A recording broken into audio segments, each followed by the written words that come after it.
Alhamdulillah. A'udhu billahi minash shaitanir rajim. Bismillahir rahmanir rahim. Alhamdulillahi rabbil alameen wa afdalu salatu wa atamu tasneem ala sayyidina Muhammadin wa ala alihi wa sahbihi ajma'een wa radiyallahu ta'ala an sayyidati tabi'een wa ulama al-amalin wa a'immatul arba'atul mujtahideen wa muqallidihim ila yawmiddin amma ba'd. Assalamu alaikum wa rahmatullahi wa barakatuh. Wa alaikum salam wa rahmatullahi wa barakatuh. Okay, I just wanted to make sure we could be heard. Okay. Alhamdulillah. Welcome to Notice a Man Radio. Okay. Alhamdulillah. Again, see? This is the Half Your Deen show. With myself, Saeed, and my co-host, Imam Naeem Abdullah. Brother Imam. Yeah, Brother Imam. Naeem Abdullah. Wa alaikum salam wa barakatuh, Munira, alhamdulillah. Alhamdulillah.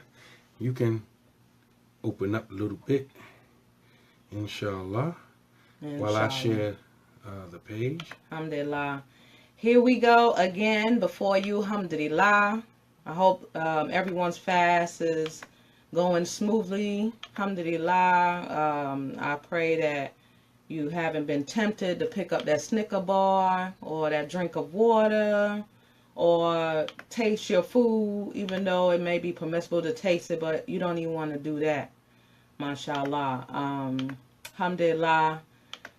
We thank Allah for His unending mercy. MashaAllah. We thank Allah for this opportunity. I was just thinking, last night during Tawheed prayer, this is the only time that we can make Tawheed prayer. Like, in the month of Ramadan, there are certain things that you can do. The only time that you can do it. You can't make Tawheed prayer any other time. Only in the month of Ramadan. So why not take advantage of that? We can't be in the mindset of, I'll get to it, or I don't feel it right now, I'll do it another day. Who says you have another day? Who says that you have another opportunity? I have read somewhere, someone saying, like, how do you make dua for people? And some people say, well, I break it up in one prayer, and then I break it up in another prayer. How do you know you're going to have another prayer? How do you know you have another opportunity to say that prayer? Try to get it in when you can. Don't procrastinate. That is our enemy. Our enemy is the procrastination. We love to put off as though we know what is tomorrow. What we know what's coming or what's intended for us. We don't have a clue. Not even the Prophet ﷺ had a clue of that. When is the hour? He knew the signs, but he couldn't tell you it's going to be this time. Not even him. And so we have to get out that mindset that we have time. The next minute, the next hour, the next day is not promised to us. So take advantage of everything that you can do now, while you can do it, because you just don't know. You don't want to be in that situation where Allah call you back and you're like, well, I wish I can go back. You're not going to go back. You can't go back. It's too late. So I just wanted to give that reminder for myself first, because it really was a reminder to me first. But I wanted to share that with you because Ramadan is not a time to be playing with. We know that deeds, whether bad or good, the reward for it is multiplied. We don't know how many times it's multiplied. So we want to put in a whole lot of good deeds as we can and keep away from those prohibitions, from those sins that we should not be partaking in during this month of Ramadan as much as we can. MashaAllah. So I just want to remind you all of that because it's real. It's getting real. MashaAllah. You ready? Alhamdulillah. If you want to join us, you can call in. The number is 412-567-3030. Once again, that's 412-567-3030.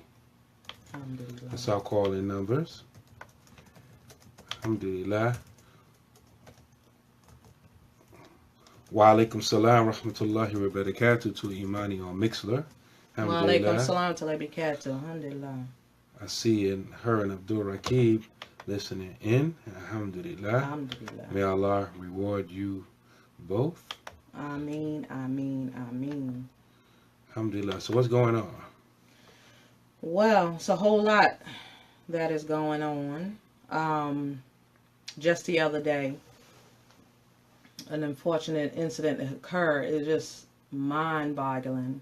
One of our sisters in Islam was beat the hell out of by a white supremacist because she stood up to him in Columbus, Ohio.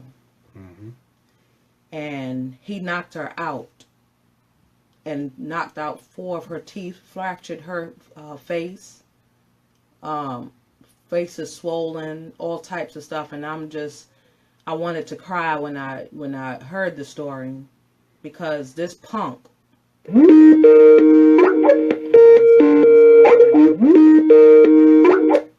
One moment. Who's calling? Oh, I was calling in for the show. Okay, this is the question and answer. You want to say something? You're live on the air. No, I'm having trouble trying to get hold of it, so I don't know what's going on yet. But alhamdulillah, keep it pushing, and I'm gonna get at you, inshallah. All right, inshallah. All right, Inshallah. Wa alaikum salam. Yeah, just a reminder, our call-ins number is for comments or questions only. You cannot listen to the show via that way. That's the sister in Islam that punk, that white supremacist that nobody knows who he is, the name or nothing. Sister posted his picture on my page. Oh, he did? Okay. Right before we got on the show. We just trying to verify. Oh, okay. I asked the sister what the source was, and she says she tagged me in it. So I'm looking for the tag. I don't actually see it. Okay. Yes, but the last that I've heard, well, yesterday, was that the police let him go. Nobody knows his name. Nobody knows who he is. And this is according to CARE out there. And it's just amazing that someone that did this, and there are eyewitnesses, was allowed to be let go. I just wish that, I hope that wasn't the case. I hope that wasn't true. I hope that was a mistake and someone was just playing, because if it was one of Arab or someone of immigrant descent that allegedly has done something terroristic, such as this is a terrorist act, their face would have been plastered all over the media. Their background would have been plastered all over the media. Things would have been added to the source, source, SAUCE, not SOURCE. Things would have been implanted regarding that person when it came to that. So why is it in this case this person is unknown, and hopefully that that identification can be verified. Please keep your sister in your du'as. As we know, the Prophet ﷺ said, when one part of the ummah hurt, we all hurt. We're like one body. So with this, when something happens to the Muslim, regardless of where they are, we all should have some type of some type of feeling towards that, or some type of reaction to that. If you can't do nothing, make dua. This is the perfect time to make dua. So it's the time for the soldiers to get ready and do what it do. And men are not the only soldiers, I'm just saying. Right? MashaAllah. We got to be aware of our surroundings. Sisters and brothers, don't just be out up and about like you can do what everybody else is doing. Everybody else is not the target. You are, because you subscribe to La ilaha illallah Muhammad Rasulullah. Okay, so some of y'all scared to be known to be Muslim. So I'm not even talking to you. I'm talking about the sisters that wear hijab outside of the home. I'm talking about the brothers that identify as as Muslims, whether they wear a beard or wear a kufi or what have you. That's who I'm talking about. Because some of y'all think this is the time to get scared and and hide. This is not the time to hide. This is the time to show a united front. We have to show a united front. The time that we're supposed to show a united front, we don't do it. But we show united front for things that don't require our attention. So please keep that sister in your dua right before you break your fast today. Please keep her in your duas right before you break your fast today, so that Allah can answer our prayers. Ameen. And may Allah's protection be upon us, because we're going to need it, mashallah. Things are just getting uglier. There was another report of 2 sisters getting attacked here in Pittsburgh, in the college area. So these are called soft targets. If you understand that term, soft targets, that's when an aggressor find it okay to attack people that's so-called supposed to be vulnerable, okay? And so they attack them, but they won't attack them when they have some type of clout or they got some type of protection or anything like that. They won't attack them. But then again, depending on who it is, they may feel like they're a soft target. And it's crazy, because if you remember that the other sister that got hit with a beer glass, you know, those thick beer glass, she was Somalian. This sister right here that recently got attacked is Somalian. The other sister was Somalian as well, and she was speaking in her native language, and the person had issues and knocked her in the face as well. So they feel like they can do that to them, you know, but subhanAllah, it's not okay, no matter who it is, you know, being attacked for no other reason except that you are different from them and worship a God that they don't acknowledge, yet it is their God, according to Islam. Okay, the picture I'm looking at, it was the sister that tagged me in the thread. She got it from somebody else's. And the picture just says, as identified by the family, this is the attacker who broke off 4 of Rahma's, that's her sister's name, Rahma, frontal teeth, broke her nose and jaw, and has left her in great physical pain. And so, but I don't know where this picture is from or whatever. Right. I don't know. Yeah, we got to verify that. And so, but anyway, one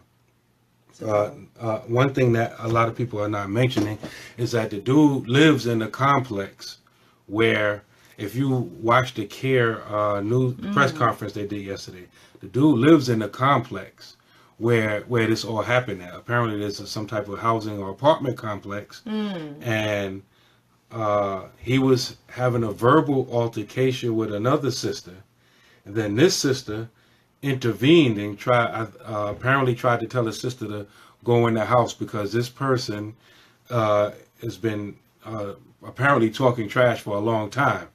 You know, they knew that he was hostile. And so that's when he attacked Sister Rahma. And then she's on the ground, unconscious, and then everybody comes to try to intervene. And he runs, I think, in his apartment, if I remember the statement correctly, and gets a knife and then starts chasing everybody else around. And then they drag the sister in the apartment, in an apartment, and then call the police. Then police go and interview dude, don't arrest him, don't take him into custody or nothing, and they just go about their business, apparently. So that's the latest that I've heard, and this was as of yesterday. I haven't heard any breaking news today. So, SubhanAllah. That's sad. Nobody's speaking. There's so much that I can say about this. SubhanAllah. Let's keep our sister in your du'as, and SubhanAllah. I'm at loss for words. I know what I want to say. I'm just being careful what I'm saying right now. But this picture I'm looking at, it appears that he's giving an interview on the news, if this is truly in fact him. So if this is him and he's speaking to the media, there should be some media footage of him, of who this person is. SubhanAllah. He need to get exactly and worse than what he gave to her. And I don't like all them press conferences no more. No. But I think we should be having press conferences when people like that do something to a Muslim sister, and then the brothers take care of them. You know, we all know reality. If somebody would put hands on him and hurt him, they would have gotten arrested. Yep. That's when we should have the press conference and, you know, the fundraising to support the brother who defended the sister openly. It's like we openly raising money to help the sister, you know, take care of her medical bills and all of that things. No, we need to openly support those who push back those attacks on soft targets like that. Right. You know, that's something, you know, genuine, you know. But I can guarantee you that the ones who, you know, have the media savvy and the skill to do those press conferences, if that type of action was to go down, I don't think they'd be too anxious to do any press conferences. No, They'd be wanting to disassociate themselves from those who put in the work. Exactly. You know. And these soft targets is women with children, when there's no men around, and if it is a man around, he look vulnerable, and that's who they attack. They know who to mess with. That's just basically they're not that dumb. They know who to mess with. Usually. Mm-hmm. So we're advising sisters and young people to, and this is not just in the area, this is everywhere. Mm-hmm. And for real, this is not just because we have the current president. It's been going on before then. Exactly. I mean, we got real short memory. I mean, this president hasn't been what? This is June. He was inaugurated in January. Mm-hmm. About 6 months, not even 6 months. Mm-hmm. I mean, the attack that you mentioned with the other Somali sister, that was a long time ago. Yeah. And there's been a whole lot of other attacks. So everybody wants to, you know, give the easy answer. Mm-hmm. You know, it's because of, you know, 45. It's because of him. No, it's not because of him. You forgetting you dealing with the same culture that, you know, did the transatlantic slave trade. Mm-hmm. And all that it entails. Mm-hmm. Raping men and women and children in front of their family. All of those things that, you know, just everything that we know about slavery, this was not only done, it was justified. Mm-hmm. Look at those pictures of those lynchings because it was like a family affair. Like they will announce it after church. After church, there's going to be a lynching. We're going to lynch some Negroes. They call it picnic. That's where picnic come from. Yeah, that's pick what they nigga. say. Yeah. That's where it came from. Pick a nigga. That's why I don't use that term anymore. And then they would advertise the lynching. Like, you know, like in church, you know, or even us in the masjid, like we pass out flyers, upcoming events. This is what they would do about a lynching. Right? And then they will have the whole family come out, little children and everything. This wasn't just for the rough and tough people. It was just everybody. Mm-hmm. Now come look, right? Mm-hmm. And so they would lynch the person. And the difference, because in this country, black people weren't the only people that were lynched. Mm-mm. There were Jews and there were Irish people that were lynched. But the difference between their lynching and black people's lynching is that they would take off body parts. They would like cut off the penis and cut off the ears, castrate them. That's what I was looking for. They would do these types, especially castrating. They would take off other body parts and they would literally bring them home and like put it on your mantle. Like literally. And they would be fighting each other for these things. Mm-hmm. And so you're trying to say, why are you going back to that? What does that have to do with what we're talking about now? It has everything, because psychological, who does that thing? Do human beings do that? Mm-hmm. You know, they indoctrinated themselves and trained themselves that this is okay. These people that we're doing it to, they're not human. They're subhuman. Mm-hmm. So this is okay. Yeah. And that has not stopped. And so the same training, the same brainwashing, the same dehumanization of the other is what makes it possible for a man who thinks he's tough to beat up a woman. Right. A child. That's why they think, okay, let's shoot the children. They're not human. They're less than human. Now, we don't understand the psychology behind that. Any normal human being will find it hard to do what they've done. Right. But subhumans, when you think you're doing that to an animal, like, you know, it takes away the conscious, and you don't have to deal with morality, because this is not human. And so we have to understand that this is the way they think. They're sick. They don't look at you as a human being. They look at you as being subhuman. We can do, he's an animal. We can do with you whatever we want to. In fact, we're less than animals. You want to know why? Because if that man would have did that to a dog, he would have got arrested. Yeah. Think about it. If that man, not a man, that coward, right, would have did that would have ran up on a dog who was barking at him, grabbed it, because from what I understand, from if I heard the news report correct, he's on top of the sister beating her down. Yeah. Right? If he would have got on top of a 4-legged dog and beat the dog, I don't care if the dog was a Rottweiler or a Pit Bull, he would have beat the dog.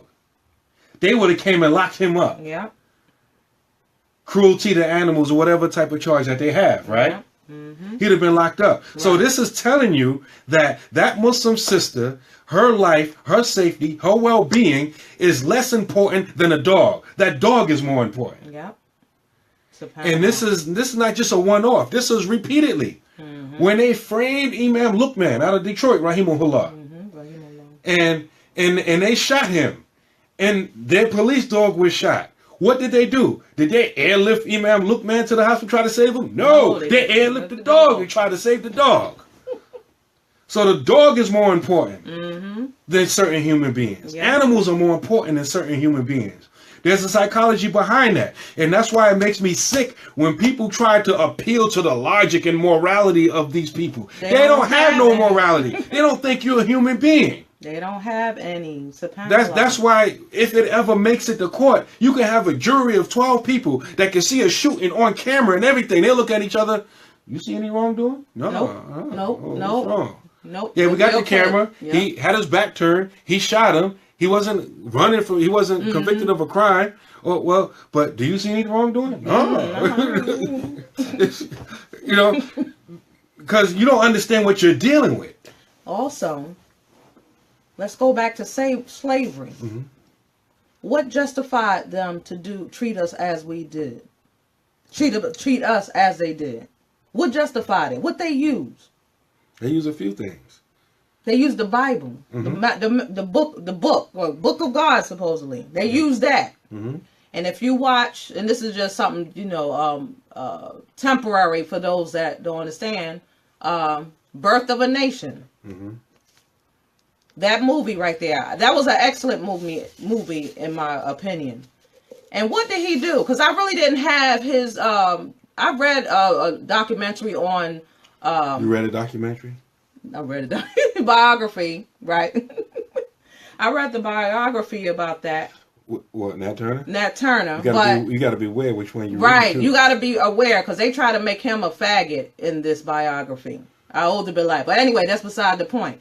But in this this movie here, I just like how he showed how he was using the book. Because he sincerely believed in that book. If you saw how he was preaching to the other slaves, he truly believed those words. And, it just started hitting him like, wait a minute. And he's looking at how the masters is treating everybody. He was like, oh, heck no. Then he started really looking deep in his words. And he said, I'll read one thing and then I'll find something else to contradict that. So he started speaking to them in secret and, in codes. We got to do that. We got to speak in codes. We got to speak in codes. And when he started speaking codes, they understand. It was like, oh, he's not a sellout. Oh, he's trying to tell us something. He gave them hope. They started getting real. They were just getting like, you know what? We can do this. We got this here. We got to do the same thing.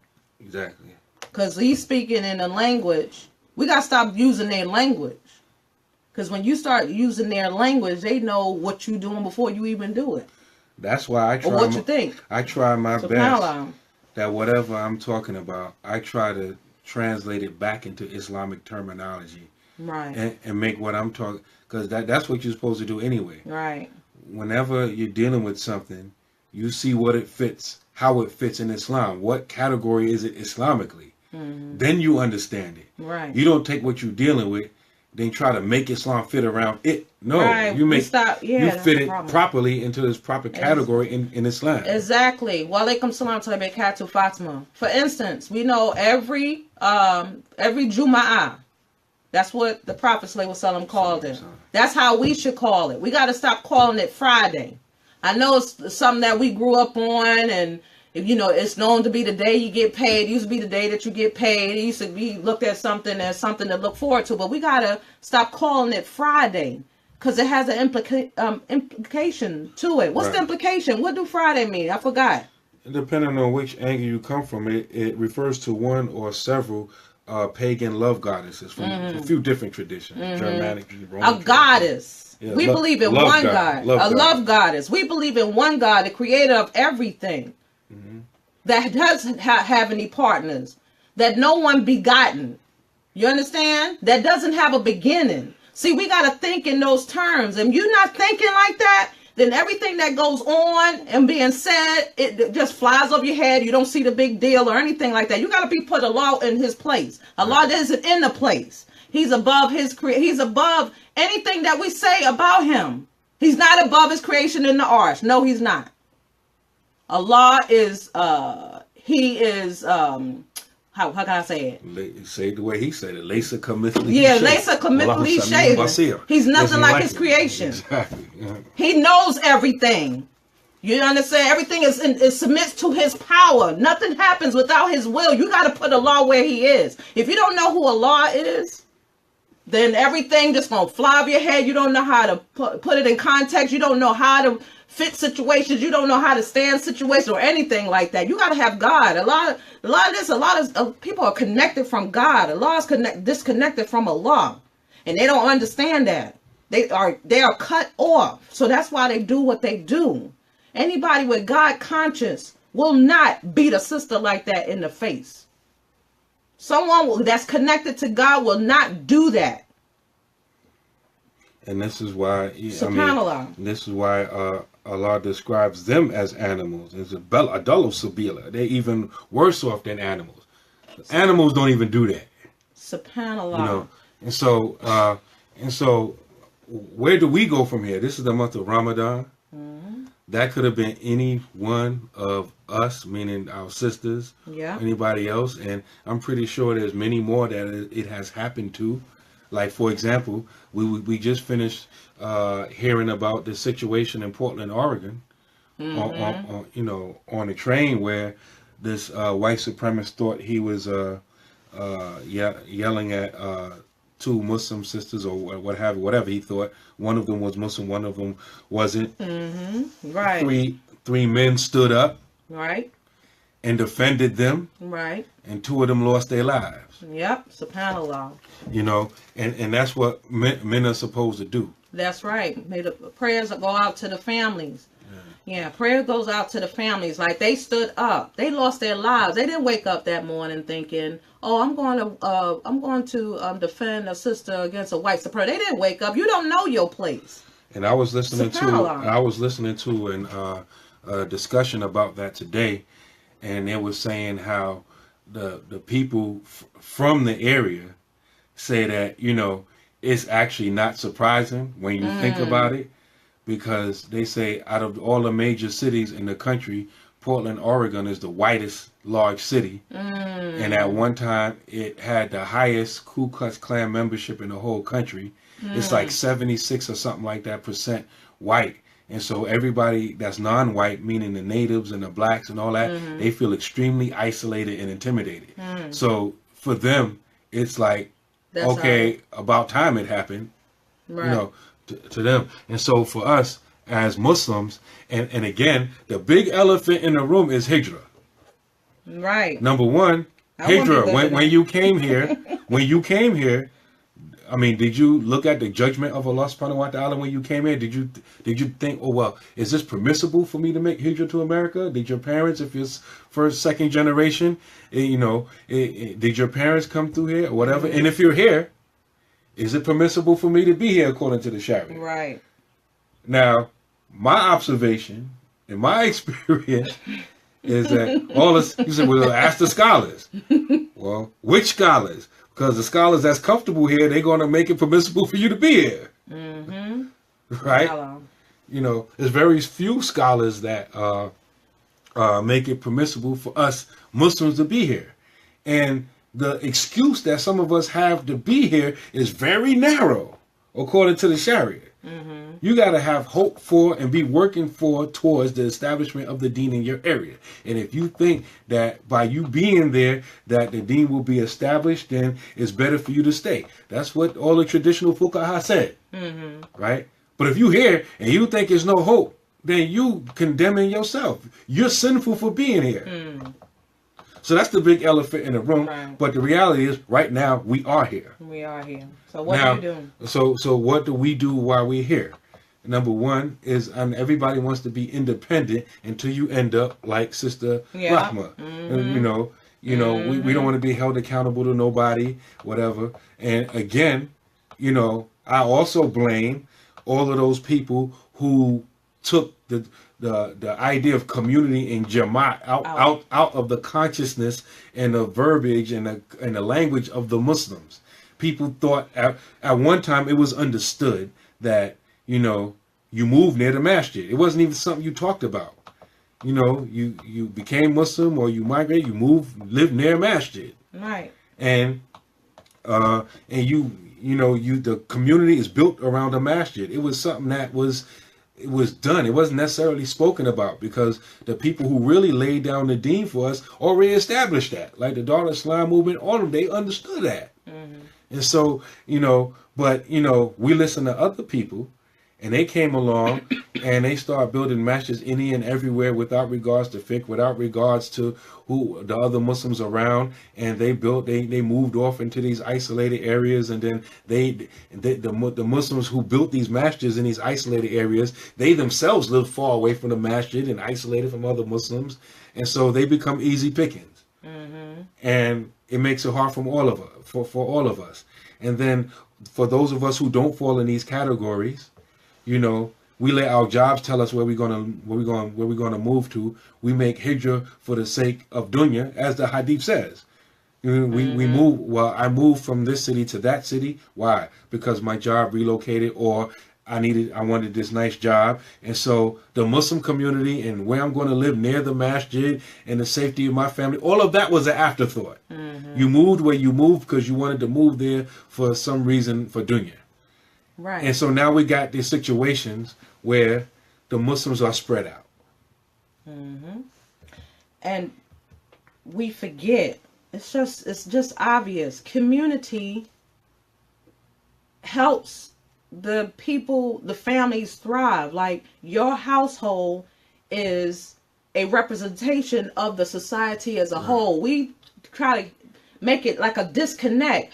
How your household is raised, how is, protected, how is, taught and things like that is a sign how it's going to be in the society at large. Right. So if you have a community that have a common goal, a common vision, and you're looking to raise up children that are upright, that are good citizens, that are not going to raise havoc and cause hell to you and others, then you perform yourself regarding this into a community based on this. La ilaha illallah Muhammad Rasulullah, right? And by doing that, you safeguard yourself and the world at large. We don't look at ourselves as raising leaders. We don't look at ourselves as, making potential, thinking that our children are potential leaders in the community. We don't even think that far because we ourselves don't even hold ourselves to those high standards. So if you don't have that to give, you can't even see that. And we shortchange ourselves, and we wonder why we have the leadership that we have in the first place. They put, money and time and everything into their children, and then they become, leaders over us. Now, I'm just saying in general, regardless what religion that you follow, we have to put in time and effort into our children so that they can be upright leaders. The uprightness is going out of style. It's like out of style if you upright. You got to be part of the, Shaitan clan to be, to be recognized and to have some kind of clout and, some type of, notoriety and stuff. That's all that is important to some people. We got to get out of that mindset. We got to grow up. A lot of us have not grown up. We don't even understand. And the problem is we had not been taught from our own parents or whoever, raised us to be leaders. They didn't teach us how to be leaders. We're scratching and sniffing and figuring this thing out as we go. So how do you do that for your children? How do you plan for them? How do you, make them leaders? What do you do? What's the role? How do you do it at all? We don't know. We don't know. But we got the book of Allah. We got the character, the example of Prophet Muhammad sallallahu alaihi wasallam. That's all we need. And if we are sincere and follow that to the T, we good. We're not content with that. We think it's something else that we got to do. No, that is all you need. SubhanAllah. I was just reading one of the comments that Sister Sumaya just made. I'm not sure exactly what, or I'm not exactly sure when she was referring to. She said, no, I'm looking for a husband. I'm assuming it's something in the past. But the point I wanted to make to address that is that for sisters, when you trying to find a husband, and this really has nothing to do with whatever with Sister Sumaya's situation, I'm making a general point, that when you look for a husband, ask him what his plan is. Like, and I say this over and over again, especially on this show, because we usually talk about marital issues. What is the plan? What's your plan, brother? A lot of people don't have a plan. They haven't thought about it. You asking the brother his plan, inshallah, will make him think about it. If he's serious. Yeah. That's one of the things that my wife and I, we discussed. We talked about the vision and the plan. That's why we're able to pull each other's coats whenever we seem to be deviating off the plan. Again, what's the hadith that I always quoted, at least for the last two shows, where the Prophet ﷺ said to Abdullah ibn Umar, Kun fi dunya ka'anaka garib aw abir as-sabil. Be in this dunya as if you were a stranger or a traveler along its way. So again, you get the imagery of a traveler. When you're traveling, you're going somewhere. When you get married to somebody, you want to know where they intend to go. Right. You don't want to be with somebody that ain't going nowhere, holding you back. You trying to go somewhere? You're like, nah, let's chill. Let's parlay for a minute. Yep. You're like, for what? We ain't doing nothing. Because think about it. If you get in a car with somebody and they told you they going someplace, then they pull down a dark alley, then you know that he taking an inappropriate detour. You can take evasive action and jump out the car. Right. So you need to know where the where the brother's going, and so I think in this larger discussion about the safety of quote unquote what they call soft targets, our women and our children and the heedless ones amongst us, is that when we have to, just like when you get sick, right? When you get sick, a good doctor, I'm not talking about regular medical, the healthcare, so-called healthcare. It shouldn't even be called healthcare. It should be called like the maintenance and prolonging of illness so that we can make money. Right. But a real healthcare practitioner, he would look at what caused, because you knew that you were sick because you had some type of discomfort. Then a real doctor would try to tell you what's causing the discomfort. What's the root cause? Right. So normally those root causes take a little bit longer to fix. Right. It's not just you just take a pill and it's gone. Right. So there's a treatment plan. Right. But at the same time, it gives you something to deal with the discomfort at the present moment. In this climate with healthcare, they just give you something to deal with the pain, but the thing that causes sickness is still there. Yeah. Or the medicine they give you causes 10 other sicknesses. Yeah. Right. So. Right. So we have to look at our situation like this. We need something that's going to remedy or help deal with the immediate discomfort, the pain. Our sister's getting beat up, teeth knocked out, jaw, nose broken, and all kind of stuff. And the most we can do is have a press conference. We need to deal with that immediate discomfort. We need to deal with preventative medicine, and we need to deal with long-term cures.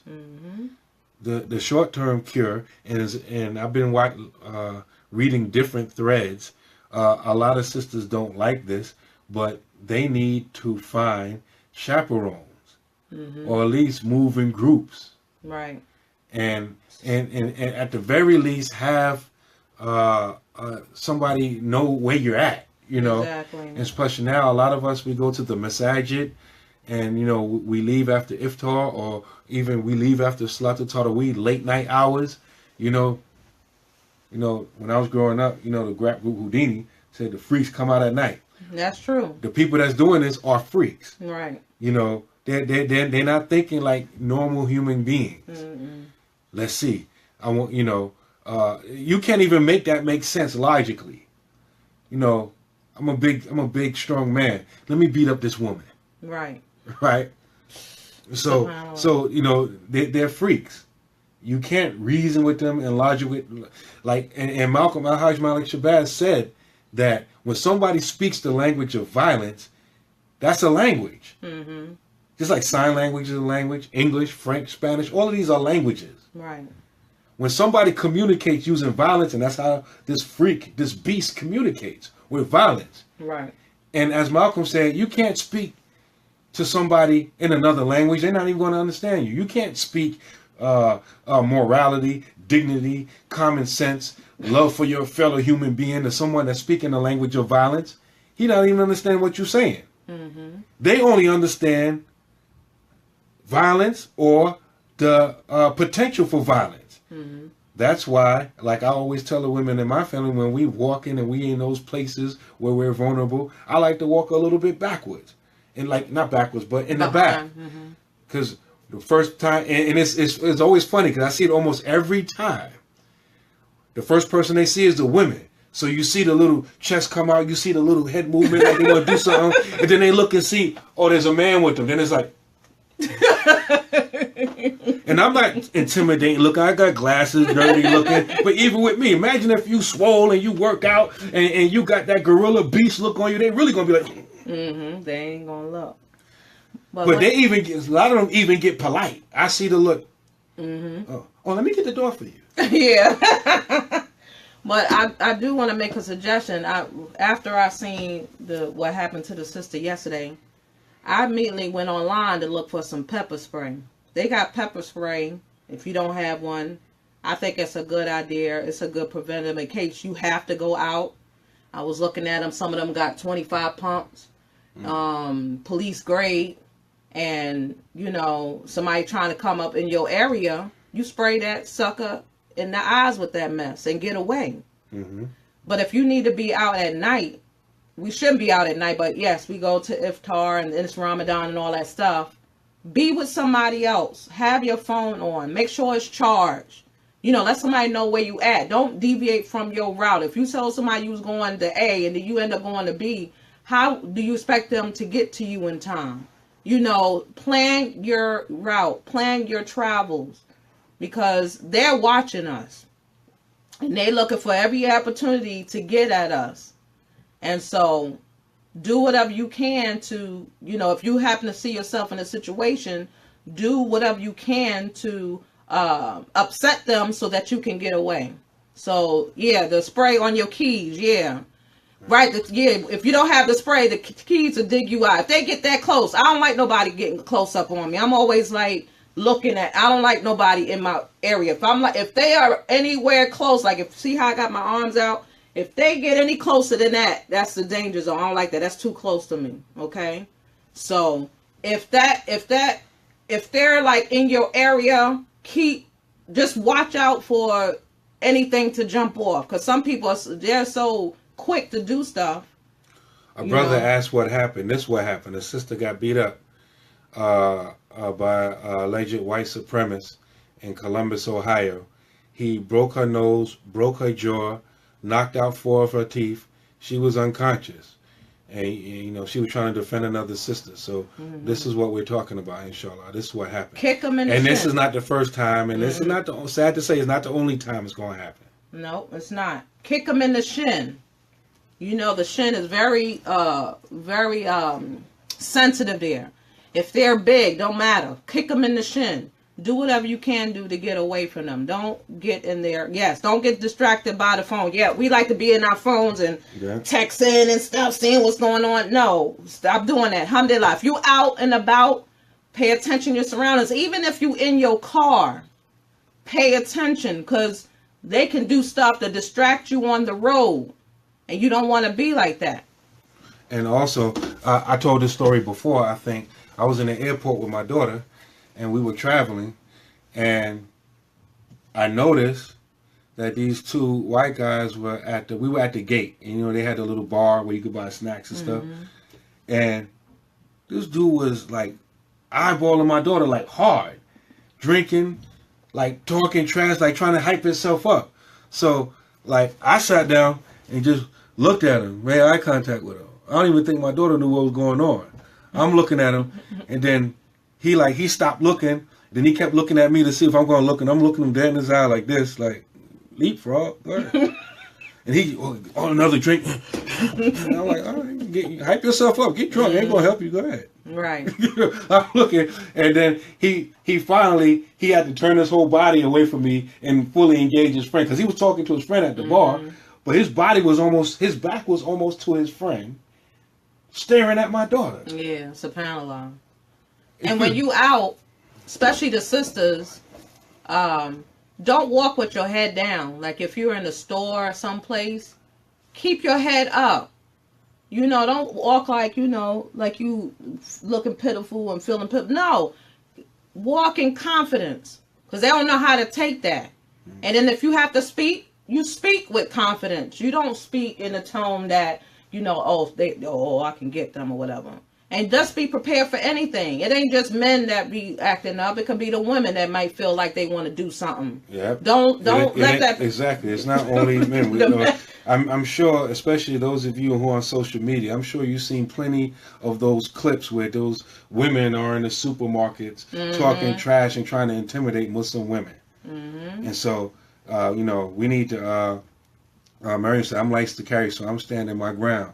Alhamdulillah. And we recommend that everybody that can get licensed to carry. Right. But don't depend on that because, if you know the history of this country, then when they see that the designated Bani Israel is not acting like Bani Israel and taking their lashes laying down, they just change the laws on it. Yeah. Oh, it's illegal now. You're like, wait a minute. At the time, it was like this. I was like, no, it ain't this time right now. So you have an Allah-given right to protect yourself.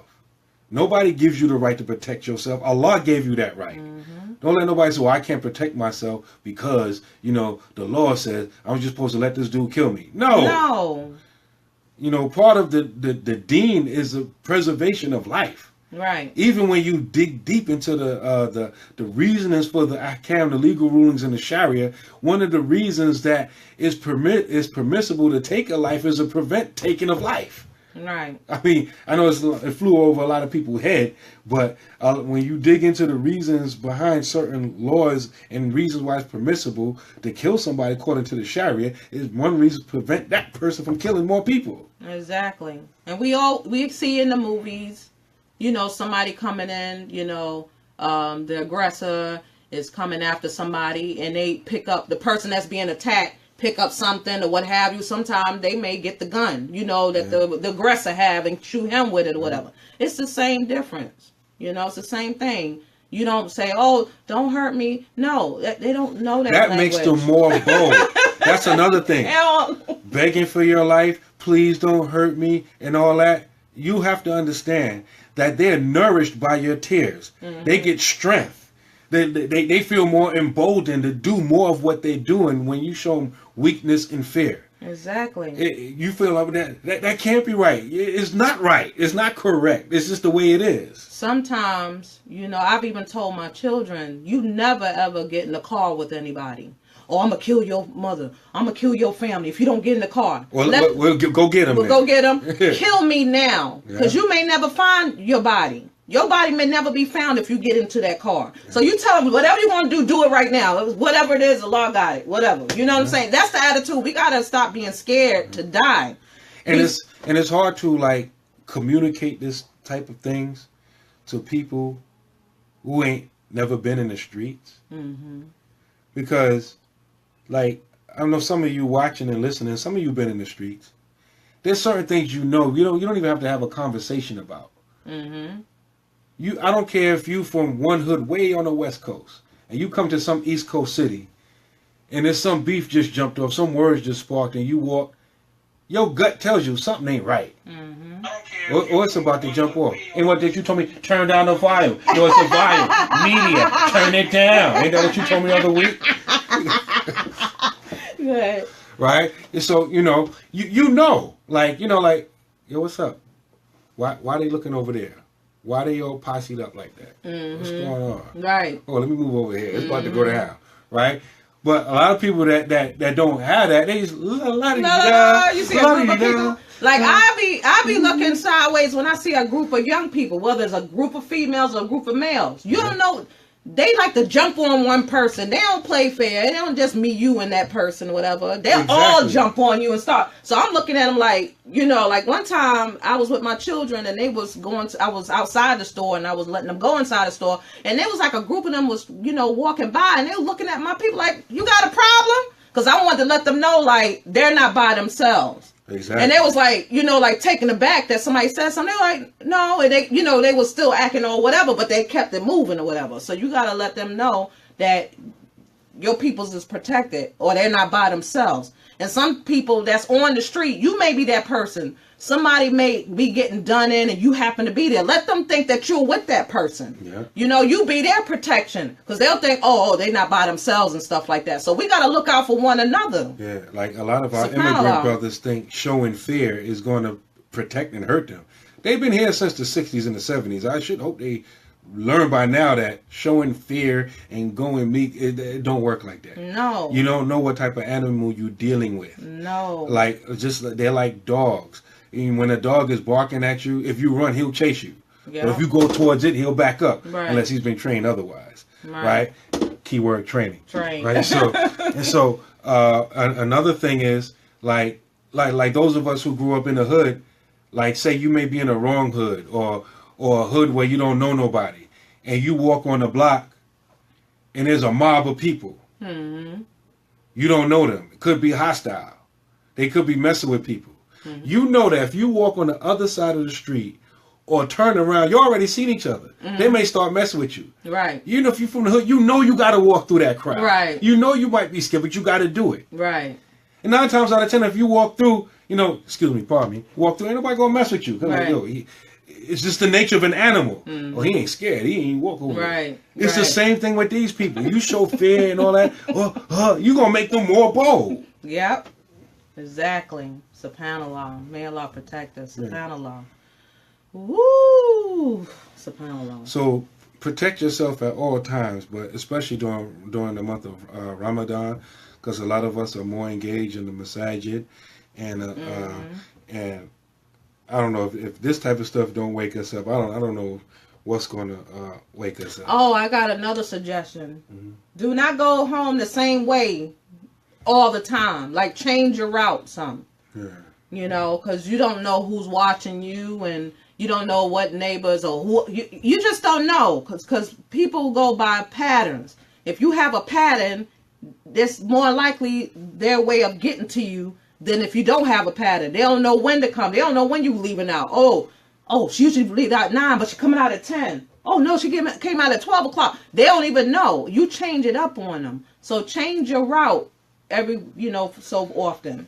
And a lot of you may have not have been Muslim when the whole thing in Bosnia jumped off. Back in the early 90s, in those eastern, the Czech Republic and all of that, the government broke down.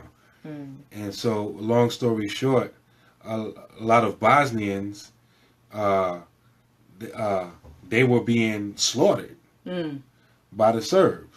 And on top of that, the UN had an arms embargo on them, so they couldn't even get weapons to defend themselves. So this is how they roll. They got to play good cop and bad cop. The bad cop beats you up, but the good cop, who you still think is your friend, won't give you a weapon to defend yourself. And you foolish for thinking that he's supposed to give you a weapon to defend yourself, right? This is how we think, right? Yeah. So this is what's happening in Bosnia. And when you listen to a lot of people that survived that ordeal, and a lot of them came here as refugees, in the same way a lot of our Somali brothers and sisters are coming to a lot of this country and other countries as refugees, right? And they know what they're doing. They put them in certain places like Columbus and Milwaukee and other places. But in any case, one of the things that they said was, a lot of us were heedless of our deen. Like, a lot of us was drinking vodka with the sirs. We had girlfriends, we had boyfriends, and all of that. And they said we could not understand. Like, a Bosnian woman would have a boyfriend, and that same boyfriend will be the same one who would slaughter her and her family. Like, we don't think, we're not dealing with regular human beings. Right. Again, go back to slavery.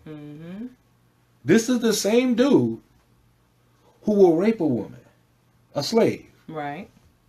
Have a child with the woman. Right? That child that's born, he doesn't say, oh, that's my son. No. He on a plantation too. Yep. He's completely disconnected. Yeah. Right? And that woman could be beat. And like as they had it in, like you mentioned, the movie, The Birth of a Nation. Some of these guys was living with the women, like sleeping as bed warmers, as they call it in Roots. So you would think, okay, he's raping me, but he raped me 10, 20 times. It's almost like every day. He must have some feeling in his heart for me. No. He has more feeling for that dog that he's going to send after. If you try to run and try to escape, that dog that he's going to send out to catch you, he loves that dog more than you, even though he's sleeping and raping you and benefiting and getting rich off of your labor. And so, like, even in this and not this century, because it's after, in the late 1990s, you have a clear example of how, Muslims heedless of their deen for the most part, and the disbelievers who they're, drinking with, boyfriend, girlfriend, partying, and doing everything un-Islamic with. It's like almost somebody like clicked on a light switch. And, oh yeah, that's right, you the enemy. I got to kill you and your whole family. Right. And so a lot of you think, oh, well, we work together. They know I'm not a terrorist. Man, they already knew you're not a terrorist. They know it's propaganda. They don't believe their own news. Then that's just justification. Let's get you arguing something that all of you already know. They already told you on the news that it was not propagation. What's commercial? Not advertising. But propaganda? No, same thing, but it was a firm, it was a company that manufactured all these ISIS videos. Oh, okay. They had that on the news. Okay. They tell you they know that the Muslims not doing it, but they go back to the lie. Right. Okay. And you still arguing, no, we need to prove to them that we're not terrorists. They know you're not terrorists. Because if they was really terrified, they wouldn't be attacking your women. Right. SubhanAllah. So they already know that. Stop arguing a moot point. And so that's one lesson we get, like, from the Bosnian situation. You're the one that's asleep. You're rocked to sleep. You thinking because we work together or we go to school together. At least these people right here, they know that, they know I'm Muslim and they know that that we're good people and that we're not terrorists or whatever. Don't be surprised. Like in the Jahiliyyah, we used to rock them to sleep. You have to understand, in this programming, they may be good people, but they're programmed. Yeah. They are programmed like computers. And right now, they got these dog whistle words and these terms that like flips a switch in their mind. Like it all common sense, all that goes out the window. You say certain things to them, you flash certain images, you inundate them with certain propaganda, and they forget what their own eye sees in front of them. My coworker's Muslim. They're good people. They pay their taxes. They, they love America more than we do. That's the reality of it. Right. Like, these people, they don't care nothing about no constitution. They don't care none of that stuff. That's just terms. The Muslims that come here, they love America more than they do. Yeah. They swear by the Constitution. They abandon their deen because of it. Yeah. They loved it. They love what this thing is about more than they do. Right. So, and then they wonder why they get flipped on. Like, wait a minute, I'm with you. I love America. Right? That be the thing. They say, I love America. Right? Like, most Muslims here wouldn't dare think about, forming militia groups and trying to overthrow the government. But the same one that's attacking you and beating up Muslim women and want you to go back home to your country is the same one forming militia groups ready to overthrow their own government. Yeah. So you love their government more than they do. Yeah. So don't go for the propaganda. Exactly. SubhanAllah. Well, it's almost an hour. Yeah, alhamdulillah. I was going to mention something else, but it's just that'll be a whole nother hour conversation. Yeah, mashallah. Alhamdulillah. Yeah, alhamdulillah. So, alhamdulillah. So, be safe. Do what's needed to be safe. On my thread, I know at least 2 different brothers from 2 different cities who volunteered their services. If sisters need escorts or whatever, they put their phone numbers out there. They let themselves be known. You know, do what you need to do to be safe. Right. And sometimes being safe means you can't be lazy. Exactly. Sometimes, you know, you may have to wait an extra 10, 15 minutes, an extra hour for a brother to go with you. You know, be safe. Don't always think it can't happen to me. Right. That could have been any one of us. Yeah, subhanAllah. That could have been any one of us. So make dua for Sister Rahma. Make dua for any other sister or anybody else who this type of thing happens to. And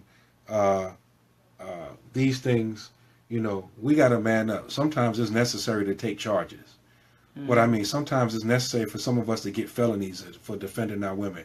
And I'm not talking tough. I'm just being honest. You know, I'm not trying to be politically correct. And, brother, you know what you say? Yeah, I know what I'm saying. There's nothing wrong. I shouldn't even have to justify that. Me defending my wife or some other Muslim sister who ain't bothering nobody, and I catch a charge for that, that's something that's honorable. Right. And you should be ready to take that.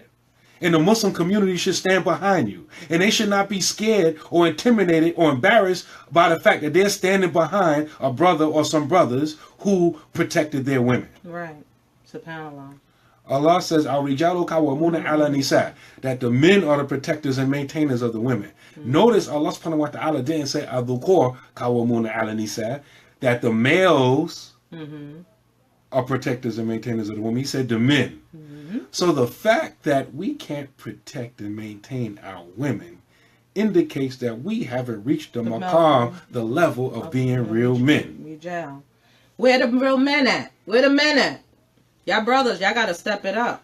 Y'all got. Yeah. It's more than just marrying these sisters up. It's not about marrying these sisters up. It's about being a man and doing that. I ain't saying you can't be married, but yeah, that's why we're correct. We need to marry the sisters up, brothers.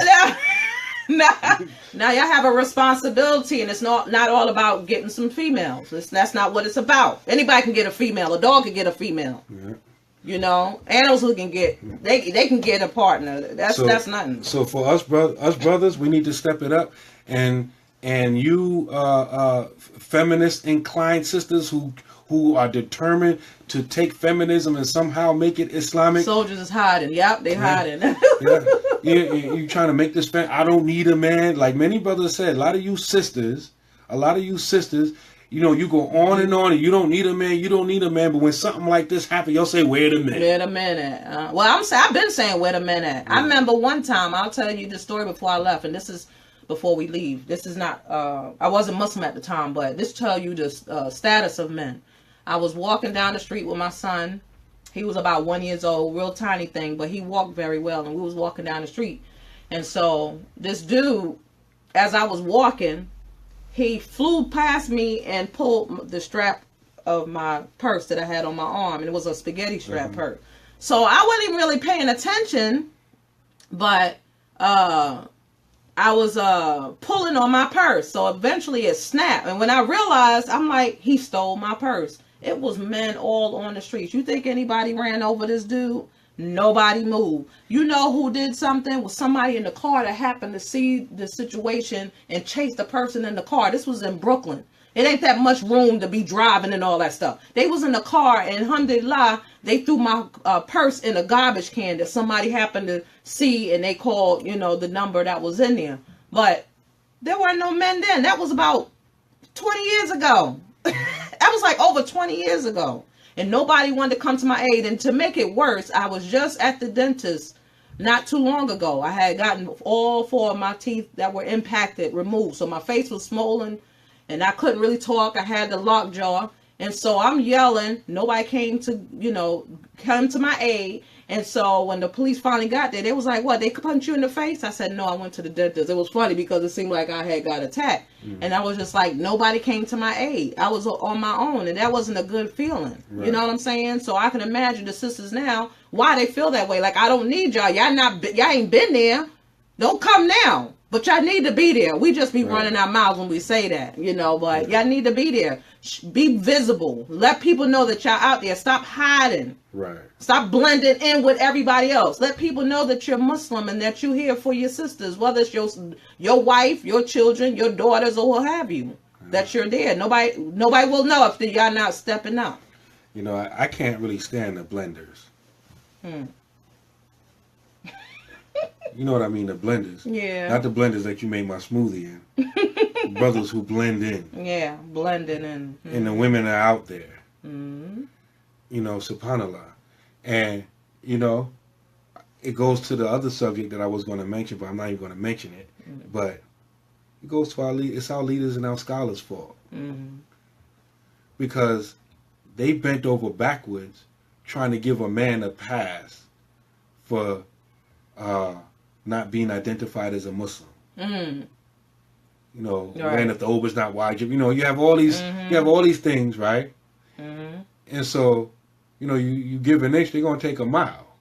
Right. So now you saying all of these things ain't mandatory, but you don't give no context to what you're saying, mm-hmm. and so the men feel like it's okay. I can go out here looking like a non-Muslim, mm-hmm. right? Mm-hmm. And so now the sisters are looking like Muslims. Mm-hmm. The men are looking like non-Muslims, mm-hmm. and they out there on the front lines. And the reality is that we should all be identified as Muslims. Right. Whether this type of clothing or that type of clothing is wajib or not, you're supposed to look like a Muslim. You're supposed to be identified as a Muslim. Mm-hmm. The hadith that everybody quotes. People forget that the hadith itself is in the book of dress in Abi Dawud. And what is that hadith, Habibi? It just left my mind.